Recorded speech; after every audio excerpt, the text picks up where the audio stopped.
Hello भाइयों। जैसे कि हमने उस दिन आपको बोला था वैसे ही हुआ है। मार्केट ने, अगर आप निफ्टी की बात करो तो मैं पहले आपको निफ्टी का चार्ट दिखा देता हूँ। मार्केट ऊपर ओपन हुई 600 पे, गिरी कहाँ पे? नीचे। जाने कि यहाँ पे इसका 500 पे सपोर्ट काफ़ी अच्छा बना हुआ है। पर अगर आप वैसे देखोगे ना तो मार्केट बिल्कुल साइडवेज रही। अब मैं बताता हूँ कैसे। मार्केट ओपन हुई, कॉल का प्राइस अप हुआ, अपने टारगेट को उसने अचीव किया पहला, पर उसको तोड़ा नहीं और फिर वहीं से नीचे नीचे। और अगर आप पुट साइड का देखोगे तो पुट साइड भी आपका मार्केट ने प्राइस डीके ही किया है। यानी कि अगर अगर आपने कॉल ली होगी तो भी लॉस में होंगे, पुट लेके गए होंगे तो भी लॉस में, क्योंकि प्राइस दोनों के अगर देखा जाए तो डीके ही रहे हैं। पर पुट साइड में एक बात बहुत अच्छी लगी, इसने जो पुराना एक सपोर्ट था ना, इसने इस सपोर्ट को रिस्पेक्ट दी है। यानी कि ये लास्ट है। अगर आप कॉल वाला देखोगे तो कॉल वाले का प्राइस ऊपर चल रहा था। अब ये आपको मैं दिखा देता हूँ। कॉल वाले का प्राइस ऊपर चल रहा था, पर अब इसके नीचे एक सपोर्ट और है उसका, ये वाला। हो सकता है कि कल ही इसने देखो एक बार रीटेस्ट लिया, फिर दोबारा रीटेस्ट लिया, पर ये ऊपर नहीं जा पाया। उसके बाद इसने दोबारा रीटेस्ट लिया, उसके बाद ये नीचे। हो सकता है कि 30 तक आ जाए। देखो कुछ भी हो सकता है मार्केट में। बाकी ओआई डाटा और ओआई चेंज, इन दोनों को देख के हमें पता लग जाएगा कि मार्केट का सिनेरियो कॉल साइड है या पुट साइड है। क्या पता वो 500 से नीचे हो जाए, हो सकता है कि वो 700 पे खुल जाए, फिर वो 400 पे खुल जाए, हो सकता है फिर वो 500 तक आए, जब तक ये प्राइस आपका नीचे आ जाए। ऐसा भी तो हो सकता है ना। तो इसलिए जैसे ही मार्केट कल ओपन होती है 15-20 मिनट आराम से देखो, 15 मिनट का चार्ट लगाओ, जिससे कि आप ट्रैप ना हो। अगर आप 15 मिनट का चार्ट लगाओगे तो यहाँ पे बहुत अच्छा सपोर्ट इसका क्रिएट हुआ है। अगर आप इसको 1 आवर पे भी देखोगे तो सपोर्ट ही दिखेगा आपको ये वाला।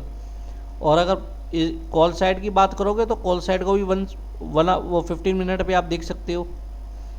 सपोर्ट तो इसका ये भी बना है। अब ये देखते हैं कि अब ये वाला सपोर्ट टूटता है या ये टूटता है, क्योंकि अगर इसको ऊपर जाना है यहाँ पे 152 पे, क्योंकि पहले भी ये यहाँ पे आके रुका था प्राइस और उसके बाद ये ऊपर गया था, फिर वहीं से नीचे आया है। तो हो सकता है कि अब इसने दोबारा सपोर्ट लिया है।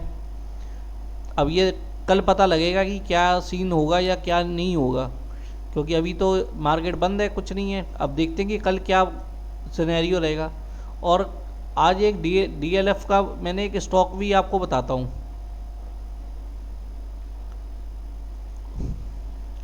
ये डीएलएफ का एक स्टॉक था।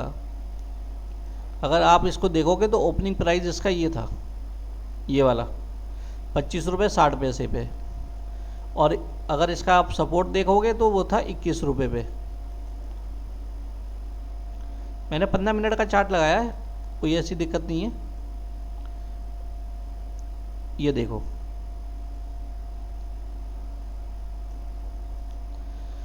इसने इस सपोर्ट को रिस्पेक्ट दी है। अगर आप देखोगे यहाँ पे बिग बनाया है और प्राइस ऊपर अपने उसी वॉल्यूम पे गया है। यानी कि अगर किसी ने यहाँ पे लिया होगा तो उसको लॉस नहीं होगा। तो ऐसे कर करके आप छोटे छोटे जो स्टॉक होते हैं ना, उन पे आप ध्यान दिया करो कि किसने सपोर्ट लिया, किस उस सपोर्ट से वापस कौन सा जा रहा है, बार बार टच कौन कर रहा है। 15 मिनट के चार्ट पे देख रहा हूँ, ये मैं आपको 5 मिनट का भी करके दिखा दूंगा तो आपको आइडिया लग जाएगा। ये देखो, ये है 5 मिनट का चार्ट। अब ये देखो, कई बार इसने यहाँ पे उस दिन सपोर्ट लिया था। हो सकता है कि पहले भी लिया हो, क्योंकि स्टॉकों की तो एक्सपायरी महीने बाद होती है। तो अब ये देखो, यहाँ से गया, यहाँ पे इसने सपोर्ट लिया, कहाँ पे गया? यहाँ तक गया। तो ऐसे छोटे छोटे स्टॉक हैं ये। और इसका 1 रुपया यानी कि 800 850 रुपये के करीब है। यानी कि अगर इसने 4-5 पॉइंट दे दिए तो 8×5 = 40, 4000 पे 4 पॉइंट पे ये आराम से दे देगा आपको। नहीं, 8 नहीं 5 पॉइंट दे दिए तो 4000 पे आराम से दे देगा। तो यानी कि जैसे ही आप, कई स्टॉक होते हैं जो इंडिया के टॉप 10-20 हो, जो भी हो, उसको जो आप चॉइस कर सकते हो और आराम से ले सकते हो, कोई ऐसी दिक्कत नहीं है। और बाकी जो भी लो, पहले ये देखो कि उसका प्राइस ओपन कहाँ हुआ है, लो कितना गया, सपोर्ट रेजिस्टेंस कैसे था। तो उस सपोर्ट रेजिस्टेंस से आप काम करोगे तो कभी लॉस नहीं होगा। अगर लॉस भी होगा ना तो वही पॉइंट जाएंगे आपके, जैसे कि 25 रुपये पे 22, यानी कि कितने रुपए गए? 3-3.5 रुपये कम से कम। फिर अगर आपने यहाँ लिया होगा तो इतने मिलेंगे भी तो कभी भी चीज़ लो तो पहले उस स्टॉक का बारे में देख लिया करो कि उसकी मतलब आज वो डाउन साइड है या कॉल साइड है, किस साइड है, कहाँ सपोर्ट बन रहा है उसका। अगर सपोर्ट पे रिस्पेक्ट मिलती है तो उस पीरियड में आप उसे अटेम्प्ट करो। अब कर लेते हैं बात एनजी की।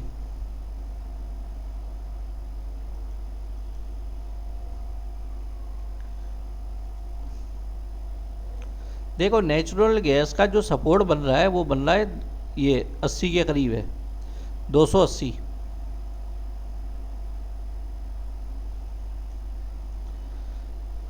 अगर 280 पे बाइंग पोजीशन बन रही है, ऊपर से सेलिंग है, पर मार्केट इस समय पुट साइड ही चल रही है, तो पुट साइड ही ध्यान देना आप कि अगर ये नीचे आए 80-90 से तो आपकी पोजीशन काफ़ी अच्छी बनेगी। और नीचे से तो बाइंग पोजीशन बनी रही है, और यहाँ पे भी आपके बायर बैठे हुए हैं जो से एक बार में, और वहाँ पे आपके वैसे भी बायर बैठे हुए हैं तो कोई दिक्कत नहीं है। अब क्रूड ऑयल का देख लेते हैं। अब ये क्रूड ऑयल का ये है कि आपका ये सपोर्ट है 55-50। अगर यहाँ पे ऐसा आपको बिग मिल जाए ऐसा, तो ये मान के चलना फिर आपको यहाँ तक बैठना है, यानी कि 55-600 तक। और नेक्स्ट टारगेट आपका यही होगा 5,650 का। पर यह है कि अगर आपको इतना भी मिल जाता है तो बहुत है, पर बाइंग आपकी पोजीशन नीचे से ही बनेगी। मैं बीच में नहीं बोलूँगा, अगर बीच में आप लोगे तो आपको स्टॉप लॉस ये देना पड़ेगा 55,86 का। तो उसके अकॉर्डिंग करना जो भी आप काम करोगे, क्योंकि मेरी तो मैं जब भी लूँगा मैं वेट कर लूँगा, मैं नीचे से लूँगा, क्योंकि अगर आप वेट करोगे तो आपको काफ़ी अच्छी पोजीशन बनेगी। बाकी ओआई डाटा चेंज ओआई देख के आपको अच्छी पोजीशन बन जाएगी कि चेंज ओआई कहाँ हो रही है, मुझे किस साइड बैठना है और मुझे प्रॉफिट कितना मिलेगा। अगर आप बीच में लेते हो तो आपका स्टॉप लॉस उतना बड़ा हो जाएगा। तो आप कोशिश करना कि जितना नीचे लो उतना आपका स्टॉप लॉस छोटा हो जाएगा, प्राइस आपका सस्ता भी मिलेगा। यहाँ आपको महंगा मिलेगा, यहाँ आपको सस्ता मिलेगा। तो उसके अकॉर्डिंग आप, हो सकता है कि यहाँ पे एक लॉट आ रहा हो, यहाँ पे एक लॉट आ रहा हो, क्या पता यहाँ पे 2 लॉट आ जाए, तो उसी के अकॉर्डिंग करना, क्योंकि जितना नीचे लोगे। पर ये है कि डाटा ये ऐसे अभी तक का है, हो सकता है कि 1 घंटे बाद 15-20 मिनट बाद चेंज हो जाए। तो इसलिए ओआई डाटा और चेंज ओआई दोनों देखना कि कॉल राइटर और पुट राइटर कहाँ बैठे हैं। अगर आपने उनके हिसाब से जहाँ वो बैठे हैं उनके हिसाब से खेलना शुरू कर दिया तो आप ऑटोमेटिक प्रॉफिट में आ जाओगे। इसलिए जो भी करो आराम से करो, कोई जल्दबाजी नहीं है, क्योंकि ये तो मार्केट तो रोज की है। और मैंने आपको कॉल पुट के प्राइस बताई दी हैं कि कल को क्या क्या सिनेरियो रखना है, पर हाँ इसके मैंने आपको टारगेट नहीं बताए। देखो अगर ये आज का अपना लो तोड़ता है, ये है 25,550 की कॉल, अगर ये अपना आज का लो तोड़ता है तो ये आ जाएगा आपका 30 रुपये पे जो उसका प्राइस है। अगर ये ऊपर जाता है तो कोशिश करना कि 140 के ऊपर अगर जाता है तो फिर आपको 178 का और 226 का टारगेट पहला मिल जाएगा। अगर ये इसके ऊपर जाता है तो, और अगर इसके नीचे जा रहा है फिर तो वही है कि मतलब फिर तो ये नीचे ही जाएगा। अब पुट साइड का देख लेते हैं। अब पुट साइड का जो प्राइस है वो है आपका 25,500 की वो पुट। अब ये देखो यहाँ पे इसने सपोर्ट बनाया हुआ ऑलरेडी, अगर ये भी सपोर्ट टूटता है तो ये 30-40 तक चला जाएगा। और अगर ये यहाँ से ऊपर जाता है, बाइंग पोजीशन बनाता है, फिर आपको ये टारगेट मिलेगा। पर कोशिश करना बाइंग पोजीशन नीचे से ही बने, ना कि बीच में कहीं। उससे ये कि आपको लॉस होने की संभावना कम रहेगी। और बाकी रही निफ्टी की बात, तो निफ्टी का ये सिनेरियो है कि 25,500 का सपोर्ट इन्होंने अच्छा बनाया हुआ है अभी फ़िलहाल, इसने ये तोड़ा नहीं है और वहीं से सपोर्ट ले लेके बार बार वापस जा रही है। अगर ट्रेड लाइन भी आप लगाओगे तो 15 मिनट में आपको दिख जाएगा। अगर ये तोड़ती है और लगता है कि नीचे जाएगी फिर उसके अकॉर्डिंग काम करना। पर ये है कि प्राइस का वेट करना, कोई भी हो 15 मिनट की कैंडल का, तो उससे ये है कि आपको बेनिफिट मिल जाएगा। बाकी अगर जानकारी अच्छी लगी हो तो धन्यवाद।